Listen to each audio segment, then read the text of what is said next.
अंबेजोगाईचं नाव जगाच्या नकाशावर आणलं। याच अंबेजोगाईमध्ये त्यांनी राजकारणाला सुरुवात केली आणि प्रमोदजीचं नाव जगाच्या नकाशावर, देशाच्या नकाशावर, कदाचित आपलं दुर्दैव की ते पंतप्रधान होणार होते, पण मध्येच अपघात झाला आणि त्याच्यामुळे मुंडे महाजनांची ही जोडी देशभरामध्ये आपण पाहिलेली आहे, ऐकलेलं आहे।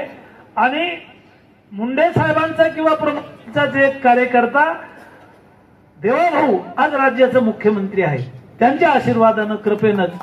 आणि म्हणून ह्या राख्या ज्या आहेत, मागच्या वर्षी 34,000 कोटी रुपये लाडक्या बहिणीचे आपल्या सरकारनं टाकले, यावेळी लाडक्या बहिणीचे 34,000 कोटी रुपये आपल्याला वर्षभरामध्ये टाकायचे।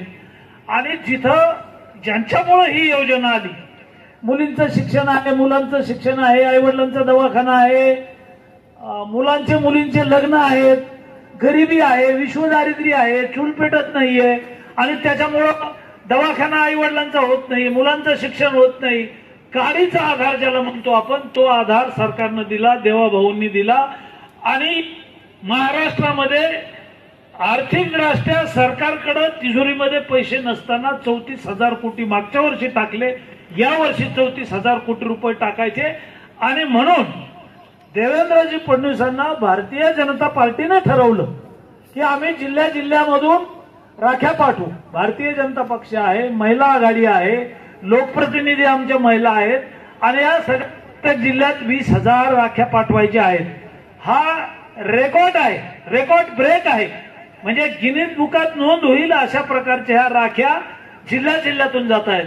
माझ्या विधानसभा मतदारसंघात आम्हाला 6,000 राख्यांचं टार्गेट होतं, आम्ही 7,000 राख्या पाठवलेल्या आहेत। जालना जिल्ह्यातून 21,000 राख्या आम्ही पाठवलेल्या आहेत। आज आपल्याही जिल्ह्यातून ह्या 14,000 राख्या आपण पाठवतोय।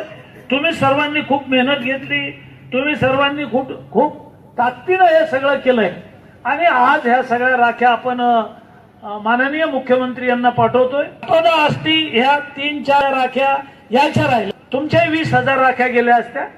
मी आमदार सुरेश धस साहेबांना काल फोन केला, दिवसभर त्यांचा फोन लागला नाही, शेवटी आज फोन लागला आणि त्यांनी मला 2 दिवस वेळ द्या, मी 23 तारखेला या 4ही मंडळाच्या राख्या मुंबईला पाठवतो असं त्यांनी मला सांगितलंय। म्हणजे आपल्या 20,000 राख्याचं जे टार्गेट होतं त्या 20,000 राख्या आपण पाठवतोय। आपण खूप वेळ बसलात, 9 वाजता